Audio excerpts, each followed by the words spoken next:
দেশের সকল শিশু, কিশোর কিশোরী, তরুণ তরুণী, শিক্ষার্থী, বয়স্ক, বৃদ্ধ, পুরুষ, মহিলা সবাইকে সালাম জানাচ্ছি। আসসালামু আলাইকুম। আপনাদের সবাইকে ছাত্র জনতার বিপ্লবে সিক্ত নতুন বাংলাদেশে স্বাগত জানাচ্ছি। গভীর শ্রদ্ধা জানাচ্ছি জুলাই আগস্ট মাসে ফ্যাসিবাদের বিরুদ্ধে ছাত্র জনতার অভ্যুত্থানে নিহত সকলের প্রতি। তাদের আত্মার মাগফিরাত কামনা করছি। তাদের আত্মত্যাগের বিনিময়ে নতুন বাংলাদেশ গড়ার শপথ নিয়ে আমি আপনাদের কাছে কিছু কথা বলতে চাই। শরণার্থীকালের ভয়াবহ বন্যায় যারা মৃত্যুবরণ করেছেন, যারা অসুস্থ হয়ে পড়েছেন বা যারা সর্বস্ব হারিয়েছেন, যারা দুঃসহ জীবন যাপন করছেন, তাদের স্মরণে রেখে আজকের কথাগুলো বলছি। বন্যা দুর্গতদের জীবন দ্রুত স্বাভাবিক করার জন্য যাবতীয় উদ্যোগ সরকারি বেসরকারি পর্যায়ে নেবার আয়োজন করেছি। ভবিষ্যতে সকল ধরনের বন্যা প্রতিরোধে আমাদের আভ্যন্তরীণ এবং প্রতিবেশীদের সঙ্গে যাতে যৌথভাবে নেওয়া যায় সে আলোচনা শুরু করেছে। প্রিয় দেশবাসী, আপনারা জানেন বিপ্লবী ছাত্র জনতা জাতির এই ক্রান্তি লগ্নে আমাকে এক গুরু দায়িত্ব অর্পণ করেছে। তারা নতুন এক বাংলাদেশ গড়তে চায়। নতুন প্রজন্মের এই গভীর আকাঙ্ক্ষাকে বাস্তবে রূপ দেওয়ার সংগ্রামে আমি একজন সহযোদ্ধা হিসেবে তাদের সঙ্গে যোগ দিয়েছি। দেশের সকল বয়সের, সকল পেশার, সকল মতের, সকল ধর্মের সবাইকে বিনা দ্বিধায় এই সংগ্রামে যোগ দেওয়ার আহ্বান জানাচ্ছি। প্রিয় দেশবাসী, লক্ষ লক্ষ শহীদের রক্তের বিনিময়ে এবং লক্ষ লক্ষ মা বোনের আত্মদানের বিনিময়ে যে বাংলাদেশ আমরা পেয়েছিলাম তা ফ্যাসিবাদ এবং স্বৈরাচারের হাতে ধ্বংস হয়ে গেছে। আপনারা দেখেছেন আমাদের প্রতিটি প্রতিষ্ঠানকে তারা কিভাবে শেষ করেছে। দেশের রন্ধ্রে রন্ধ্রে ঢুকে গেছে দুর্নীতি। এমন এক দেশে আমাদের দেশ রূপান্তরিত হয়েছে যেখানে স্বৈরাচারের পিয়নও দুর্নীতির মাধ্যমে 400 কোটি টাকার সম্পদ করার মতো অকল্পনীয় কাজ করে গেছে নির্বিবাদে। শিক্ষা খাতকে পঙ্গু করে দিয়েছে। ব্যাংকিং ও শেয়ার বাজার খাতে লুটপাট, প্রকল্প ব্যয়ে বিশ্ব রেকর্ড, অবাধ সম্পদ পাচার, আইন শৃঙ্খলা রক্ষাকারী সংস্থাকে নিজ দলের পুতুলে রূপান্তর, বাক স্বাধীনতা হরণ, মানবাধিকার হরণ, এসবই হিমশৈলের অগ্রভাগ মাত্র। ক্ষমতা কুক্ষিগত করতে ফ্যাসিবাদী সরকার খর্ব করেছে জনগণের সাংবিধানিক ক্ষমতা ও অধিকার। দুঃশাসন, দুর্নীতি, অন্যায়, অবিচার, নিপীড়ন, বিচারের নামে প্রহসনের মাধ্যমে জনসুরক্ষা বিপন্ন করেছে।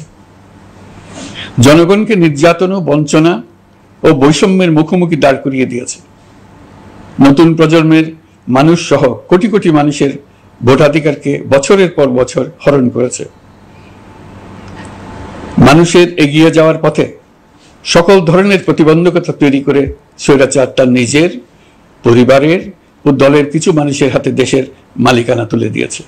প্রিয় দেশবাসী, কিন্তু এই দ্বার প্রান্তে দাঁড়িয়েই আমাদের গড়তে হবে স্বপ্নের বাংলাদেশ। বৈষম্যহীন, শোষণহীন, কল্যাণময় এবং মুক্ত বাতাসের রাষ্ট্রের যে স্বপ্ন নিয়ে ছাত্র জনতা আন্দোলনে ঝাঁপিয়ে পড়েছিল, আমি তাদের সেই স্বপ্ন পূরণে অঙ্গীকারবদ্ধ। আপনাদের সবাইকে এই শুভলগ্নে তাদের স্বপ্ন পূরণে সমস্ত শক্তি নিয়ে এগিয়ে আসার আহ্বান জানাচ্ছি। তাদের স্বপ্ন আমাদের স্বপ্ন। জাতীয় জীবনে তরুণরা একটা মহা সুযোগ সৃষ্টি করে দিয়েছে। আমরা সবাইকে সুযোগ ব্যবহার করার কাজে এগিয়ে আসতে আহ্বান জানাচ্ছি। গণরোষের মুখে ফ্যাসিবাদী সরকার প্রধান দেশ ত্যাগ করার পর আমরা এমন একটি দেশ গড়তে চাই যেখানে প্রতিটি নাগরিকের মানবাধিকার থাকবে পুরোপুরি সুরক্ষিত। আমাদের লক্ষ্য একটাই, উদার, গণতান্ত্রিক, বৈষম্যহীন, অসাম্প্রদায়িক বাংলাদেশ। আমরা এক পরিবার, আমাদের এক লক্ষ্য। কোনো ভেদাভেদ যেন আমাদের স্বপ্নকে ব্যাহত করতে না পারে, সেজন্য আমরা প্রতিজ্ঞাবদ্ধ। বর্তমান সরকারের দায়িত্ব গ্রহণের মাত্র 2 সপ্তাহ শেষ হলো। কর্মযাত্রার প্রথম পর্যায়ে রাষ্ট্র সংস্কারের কাজে আপনাদের কাছ থেকে যে সমর্থন পাচ্ছি সেজন্য আন্তরিক ধন্যবাদ। আমরা অনুধাবন করছি যে আমাদের কাছে আপনাদের প্রত্যাশা অনেক।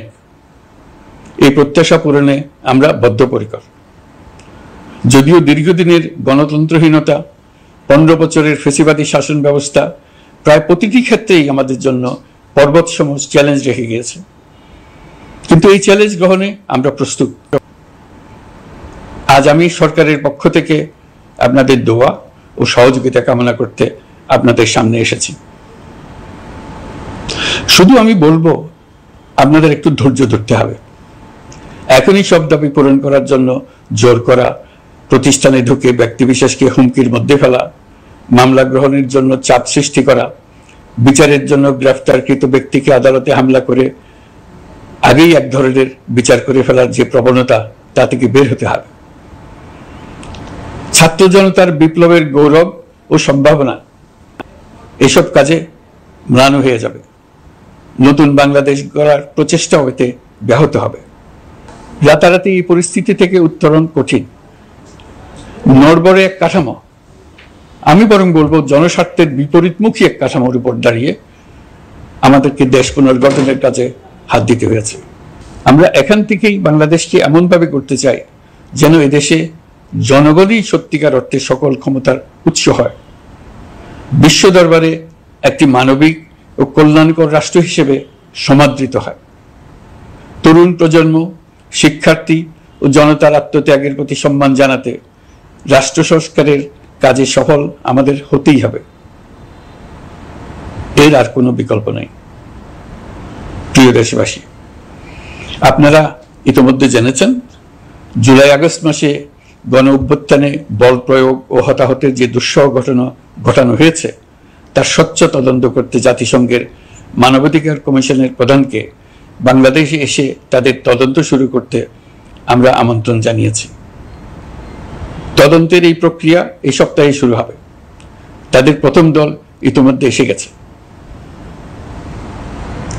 আমরা ইতিমধ্যে ছাত্র জনতার বিপ্লবকে নস্যাৎ করতে যে শত শত মিথ্যা ও হয়রানিমূলক মামলা দায়ের করা হয়েছিল তার অধিকাংশ প্রত্যাহার করেছি এবং আটক ছাত্র জনতার মুক্তি লাভের ব্যবস্থা করেছে।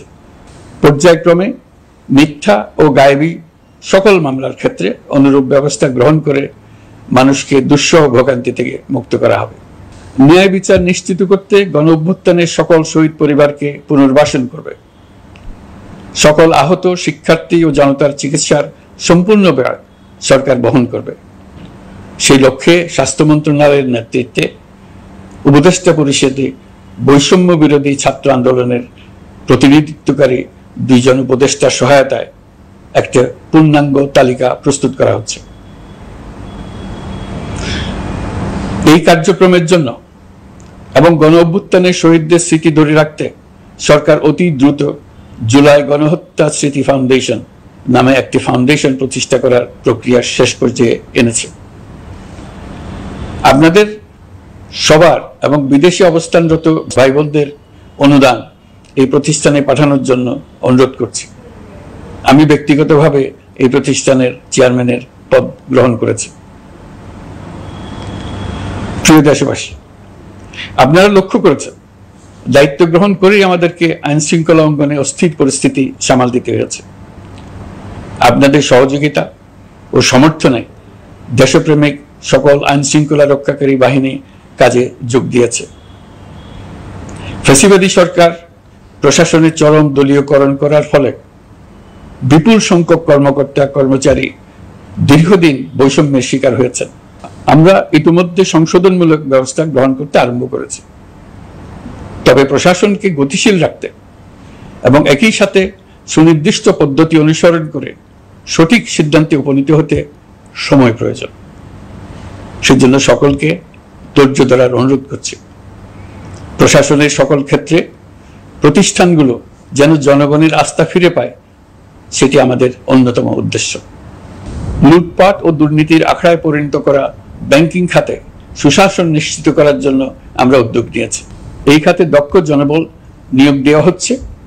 ব্যাংকিং খাতে শৃঙ্খলা স্থাপন, ব্যবসা বাণিজ্যে সহায়ক পরিবেশ তৈরি এবং জনগণের জীবনযাপন সহজ করতে নিত্য প্রয়োজনীয় দ্রব্যমূল্য ও মূল্যস্ফীতি নিয়ন্ত্রণে আনার আমরা উদ্যোগ সচল করেছি। ব্যাংকিং খাতে দীর্ঘমেয়াদী সংস্কারের জন্য ব্যাংক কমিশন গঠন করা হবে। আর্থিক খাতে সার্বিক পরিস্থিতি ও সংস্কার বিষয়ে একটি রূপকল্প তৈরি করা হবে, যা দ্রুত জনসমক্ষে প্রকাশ করা হবে। শেয়ার বাজার, পরিবহন খাত সহ যেসব ক্ষেত্রে চরম বিশৃঙ্খলা বিরাজ করছে তা নিরসনের দ্রুত পদক্ষেপ নেওয়া হচ্ছে। বিচার বিভাগকে দুর্নীতি ও দলীয় প্রভাব মুক্ত করতে কার্যক্রম শুরু হয়েছে। একটি সুনির্দিষ্ট প্রক্রিয়ার মধ্য দিয়ে বিচার বিভাগের স্বাধীনতা ও জবাবদিহিতা নিশ্চিত করার উদ্যোগ নেওয়া হয়েছে। ফ্যাসিবাদী সরকারের বিচার বহির্ভূত হত্যাকাণ্ড, গুম, খুন, অপহরণ এবং আয়নাঘরের মতো চরম ঘৃণ্য সকল অপকর্মের ন্যায় বিচার নিশ্চিত করা হবে। এসব অপকর্মের সঙ্গে জড়িত সকলের বিচার নিশ্চিত করা হবে। তালিকা প্রস্তুত করে মিথ্যা মামলা প্রত্যাহার করা হবে। দুর্নীতি ও সম্পদ পাচারের বিচার করা হবে। আইন শৃঙ্খলার ক্ষেত্রে জনমুখী ও দলীয় প্রভাবমুক্ত জবাবদিহিমূলক কাঠামো সৃষ্টির লক্ষ্যে পুলিশ কমিশন গঠন করা হবে। জাতিসংঘের তদন্ত প্রতিবেদন, দায়িত্বপ্রাপ্ত সকল সংস্থা ও জনগণের সাথে মত বিনিময়ের মাধ্যমে কমিশনের নেতৃত্বে প্রয়োজনীয় সংস্কার করা হবে। বাংলাদেশকে আর কোনোদিন কেউ যেন কোনো পুলিশি রাষ্ট্রে পরিণত করতে না পারে তার ব্যবস্থা করা হবে। তথ্যের অবাধ প্রবাহ ও গণমাধ্যমের স্বাধীনতা নিশ্চিত করা হবে। ফ্যাসিবাদী সরকার গণমাধ্যমের উপরও দলীয়করণ ও নির্যাতনের বোঝা চাপিয়েছিল। জনগণের তথ্যের অধিকার নিশ্চিত করতে আমরা প্রতিশ্রুতিবদ্ধ। তথ্যের প্রবাহে বিদ্যমান আইনি ও অন্যান্য বাধা অপসারণ করা হবে। মত প্রকাশের স্বাধীনতা বাধাগ্রস্ত করে এমন সব আইনের নিপীড়নমূলক ধারা সংশোধন করা হবে। ইতিমধ্যে এ ধরনের আইনগুলো চিহ্নিত করে এই প্রক্রিয়া শুরু করা হয়েছে। বিদেশি সংবাদকর্মীদের এদেশে আসার পর যে অলিখিত নিষেধাজ্ঞা ছিল, ইতিমধ্যে আমরা তা তুলে নিয়েছি। বিদেশি সাংবাদিকদের দ্রুত ভিসা দিতে সংশ্লিষ্ট কর্মকর্তাদের নির্দেশ দেওয়া হয়েছে। আমরা আশা করি পরিবর্তিত পরিস্থিতিতে গণমাধ্যম কর্মীরা নিরপেক্ষ সাংবাদিকতা চালিয়ে যাবেন। শিক্ষাক্ষেত্রে চরম নৈরাজ্য প্রতিষ্ঠিত করে গেছে বিগত সরকার। আমরা তার পূর্ণাঙ্গ সংস্কারের উদ্যোগ নেব। এটা আমাদের অন্যতম অগ্রাধিকার। আপনারা জানেন, দায়িত্ব গ্রহণের পর দ্রুততম সময়ের মধ্যে সকল শিক্ষা প্রতিষ্ঠান খুলে দেওয়া হয়েছে। শিক্ষার্থীদের জন্য সৃজনশীল, নিরাপদ ও ভীতিমুক্ত পরিবেশ নিশ্চিত করা আমাদের অঙ্গীকার। একই সাথে পাঠ্যক্রমকে যুগোপযোগী করার কাজও দ্রুত শুরু করা হবে। গণতন্ত্রকে সুসংহত করতে স্থানীয় সরকার প্রতিষ্ঠানগুলোকে শক্তিশালী করা হবে এবং ক্ষমতার বিকেন্দ্রীকরণ নিশ্চিত করা হবে। ছাত্র জনতার গণঅভ্যুত্থানকে সফল পরিণতি দিতে প্রশাসন, বিচার বিভাগ, নির্বাচন কমিশন ও নির্বাচনী ব্যবস্থা, আইন শৃঙ্খলা খাত এবং তথ্য প্রবাহে প্রয়োজনীয় সংস্কার সম্পূর্ণ করে অবাধ ও সুষ্ঠু অংশগ্রহণমূলক নির্বাচন আয়োজন করা হবে। এর লক্ষ্য হবে দুর্নীতি, লুটপাট, গণহত্যার বিরুদ্ধে একটি জবাবদিহিতামূলক রাজনৈতিক বন্দোবস্তের সূচনা। বর্তমান সরকার দুর্নীতির বিরুদ্ধে স্পষ্ট অবস্থান গ্রহণ করেছে। আমাদের সকল উপদেষ্টা দ্রুততম সময়ের মধ্যে তাদের সম্পদের বিবরণ প্রকাশ করবেন। পর্যায়ক্রমে এটা সকল সরকারি কর্মকর্তাদের ক্ষেত্রেও নিয়মিত এবং বাধ্যতামূলক করা হবে। রাষ্ট্রীয় পর্যায়ে দুর্নীতির বিরুদ্ধে ব্যবস্থা গ্রহণে সংবিধানের ৭৭ অনুচ্ছেদে প্রতিশ্রুত ন্যায়পাল নিয়োগে অধ্যাদেশ প্রণয়ন করা হবে। এবার কৃষি খাতের কথা একটু বলে। কৃষি নির্ভর বাংলাদেশে কৃষকের স্বার্থ যেন সুরক্ষিত থাকে, কৃষক যেন তার উৎপাদিত পণ্যের ন্যায্য মূল্য পায়, তা নিশ্চিত করা হবে। প্রবাসী শ্রমিকরা যেভাবে বৈষম্য বিরোধী ছাত্র জনতার আন্দোলনকে সমর্থন দিয়েছে, মুক্তিকামী জনগণ তা কৃতজ্ঞ চিত্তে স্মরণ করে। তাদের প্রতি সকল পর্যায়ে সম্মানজনক আচরণ নিশ্চিত করা হবে। বাংলাদেশের স্বাস্থ্য খাত অন্যতম দুর্নীতিগ্রস্ত খাত। জনগণের জন্য পর্যাপ্ত স্বাস্থ্যসেবা নিশ্চিত করার লক্ষ্যে স্বাস্থ্য খাতে প্রয়োজনীয় সংস্কার করা হবে। এই খাতে সংশ্লিষ্ট সকলকে জবাবদিহিতার আওতায় আনা হবে। হাসপাতালগুলোকে আধুনিকায়নের উদ্যোগ নেওয়া হবে এবং সেখানে সরকারি ডাক্তার সহ বিশেষজ্ঞদের নিয়মিত উপস্থিতি নিশ্চিত করা হবে। স্বাস্থ্যসেবা যাতে নির্দিষ্ট কিছু অঞ্চলে কেন্দ্রীভূত না থাকে, দেশের সব অঞ্চলের মানুষ সমান স্বাস্থ্যসেবা পায়, সে লক্ষ্যে প্রয়োজনীয় উদ্যোগ নিতে আমরা বদ্ধপরিকর। বর্তমান প্রজন্ম অনেক বেশি সচেতন। বিশ্বের বিভিন্ন প্রান্তে ঘটে যাওয়া পরিবর্তন বিষয়ে তারা ওয়াকিবহাল শুধু নয়, তারা নেতৃত্ব দিচ্ছে। তারা যে উন্নয়নের স্বপ্ন দেখে তা টেকসই এবং পরিবেশ বান্ধব, প্রকৃতি ধ্বংসকারী উন্নয়ন নয়। শুধু জিডিপি একটি দেশের উন্নয়নের মাপকাঠি হতে পারে না। নদী নালা খাল বিল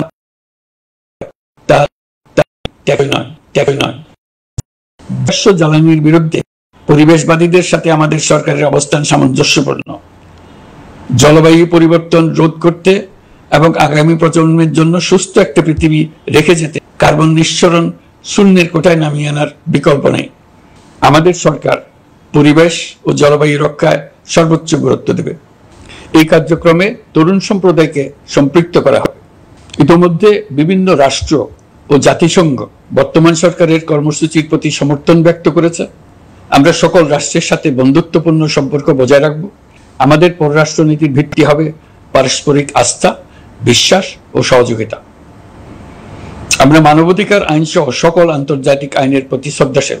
আমাদের পক্ষ থেকে গুম বিষয়ক আন্তর্জাতিক চুক্তির পক্ষরাষ্ট্র হওয়া সহ বিভিন্ন পদক্ষেপ নেওয়া হয়েছে। ইতিমধ্যে পক্ষভুক্ত এমন সকল আঞ্চলিক ও দ্বিপাক্ষিক চুক্তি ও সমঝোতা বাস্তবায়ন করে যাব। আমাদের সরকার রোহিঙ্গা সমস্যার বাস্তবসম্মত সমাধানের লক্ষ্যে আন্তর্জাতিক সম্প্রদায়ের সাথে কাজ করে যাবে। আমরা জাতীয় ঐক্যে বিশ্বাসী। প্রয়োজনীয় সংস্কারের লক্ষ্যে রাজনৈতিক ঐক্যের মধ্য দিয়ে নিশ্চিত করা হবে নারী, শিশু, প্রতিবন্ধী, ধর্মীয় সংখ্যালঘু, আদিবাসী সকলেই এদেশের নাগরিক এবং সমান আইনের সুরক্ষার অধিকারী। তাদের সকলের মানবিক অধিকার সহ অন্যান্য সকল অধিকার নিশ্চিত করার উদ্যোগ নেওয়া হবে। এই জন্য আমি উপদেষ্টা পদমর্যাদা সম্পন্ন একজন বিশেষ সহকারী নিয়োগ দিয়েছি, যার দায়িত্ব হবে জাতীয় সংহতি উন্নয়ন। বন্যা কবলিত এলাকার সকল মানুষের দুর্ভোগ লাঘবে সরকার সঠিক সহায়তা দেওয়ার জন্য সরকারের যত কার্যক্রম আছে তাদের সচল করেছে। ইতিমধ্যে উপদেষ্টাবৃন্দ বিভিন্ন এলাকার দায়িত্ব নিয়ে এলাকায় গেছেন। আমার কার্যালয়ে একটা নিয়ন্ত্রণ কক্ষ স্থাপন করা হয়েছে। বন্যা পরবর্তী কার্যক্রম নেওয়া হয়েছে। ভবিষ্যতে বন্যা নিয়ন্ত্রণের জন্য করণীয় কি স্থির করার জন্য পদক্ষেপ নেওয়া হচ্ছে। দেশপ্রেমিক সেনাবাহিনী, পুলিশ, বিজিবি, র্যাবকে গুম নির্যাতনের কাজে লাগিয়ে তাদের কলঙ্কিত করা হয়েছে। তারা দেশের গৌরব। তাদেরও কিছু অতি উৎসাহী সদস্যের কারণে পুরো বাহিনীকে আমরা কলঙ্কিত দেখতে চাই না। আমরা অপরাধীদের চিহ্নিত করতে চাই এবং তাদের শাস্তি দিতে চাই, যেন ভবিষ্যতে কারো হুকুমে দেশপ্রেমিক কোনো বাহিনীর, পুলিশের, র্যাবের কোনো সদস্য হত্যাকাণ্ড, গুম ও অত্যাচারে জড়িত হওয়ার সাহস না করে। তাদের কাছে হুকুম যত বড় কর্তৃপক্ষের কাছ থেকে আসুক না কেন, তারা তা উপেক্ষা করবে। ভবিষ্যতে উপরওয়ালার হুকুমে এমন ঘৃণ্য কাজ করতে বাধ্য হয়েছে এমন ব্যাখ্যা কারো কাছে গৃহীত না হয় তার ব্যবস্থা করা হবে।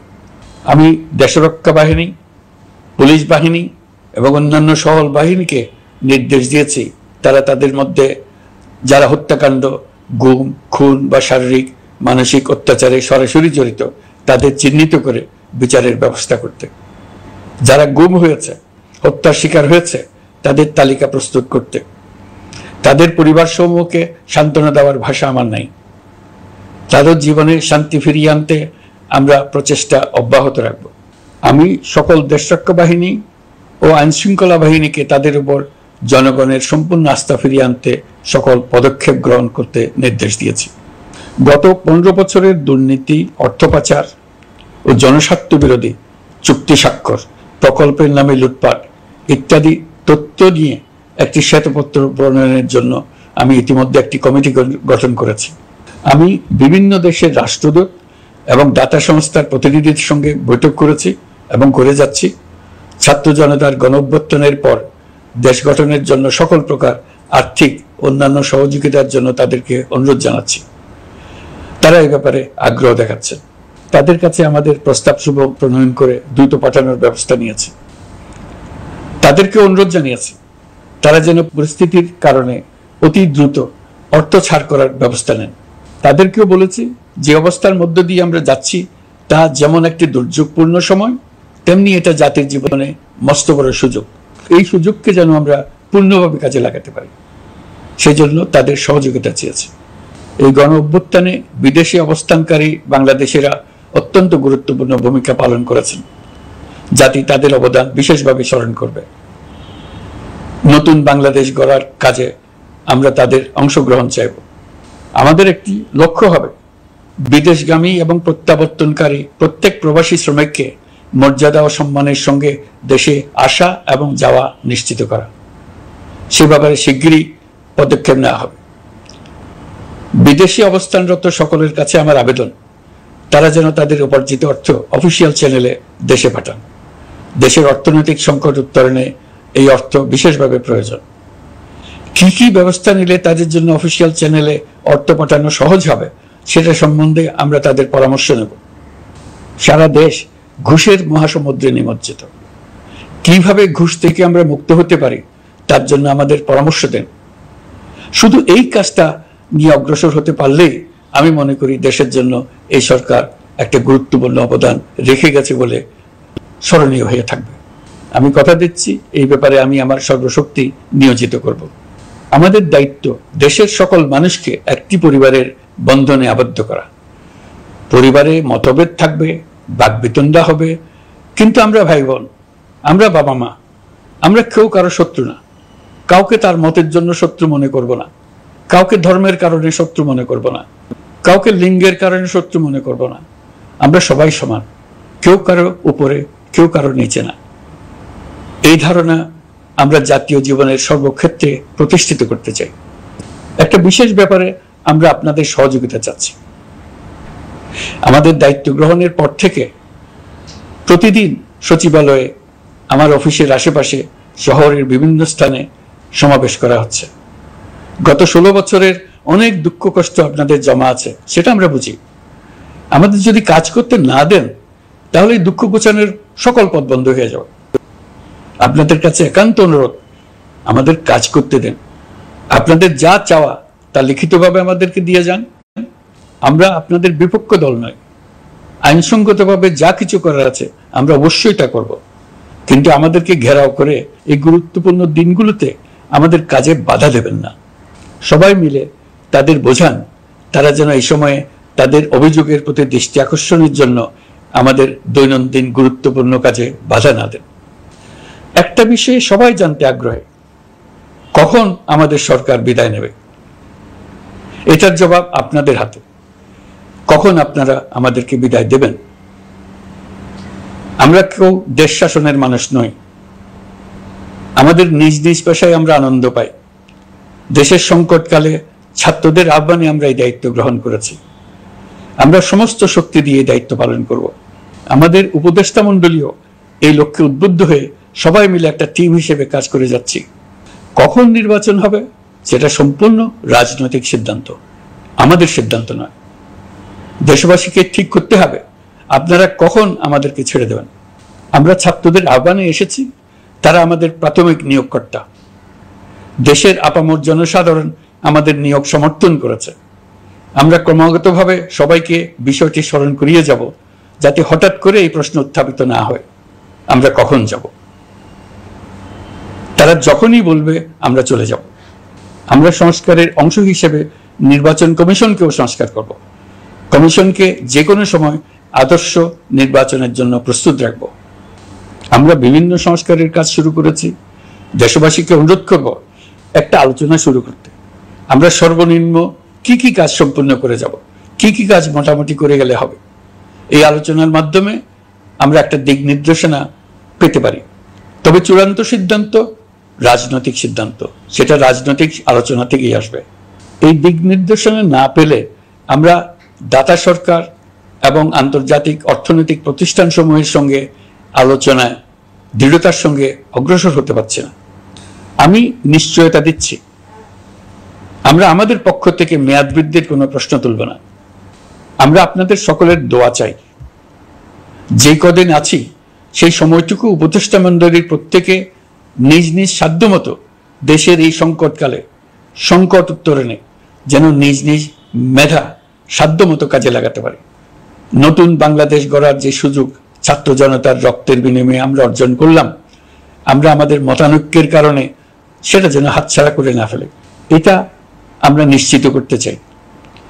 এই সুযোগ এবার হারিয়ে ফেললে আমরা জাতি হিসেবে পরাজিত হয়ে যাব। শহীদ, আহত এবং জীবিত ছাত্র জনতার কাছে আমরা প্রতিজ্ঞাবদ্ধ থাকতে চাই, আমরা এই অর্জনকে কিছুতেই হারিয়ে যেতে দেব না। যে সুযোগ তারা আমাদেরকে দিয়েছে তার মাধ্যমে আমাদের দেশকে পৃথিবীর একটি শ্রদ্ধেয়, সকল দিকে দৃষ্টান্ত স্থাপনকারী দেশে পরিণত করতে আমরা শপথ নিয়েছি। সবশেষে আবারও আমাদের দেশের সকল মানুষ, শিশু, কিশোর কিশোরী, তরুণ তরুণী, বয়স্ক, বৃদ্ধ, নারী, পুরুষ সবার কাছে দোয়া চাইছি যেন আমরা আমাদের সকলের স্বপ্ন বাস্তবায়নে সফল হই। আল্লাহ আমাদের সহায় হন, আমাদের সবার মঙ্গল করুন।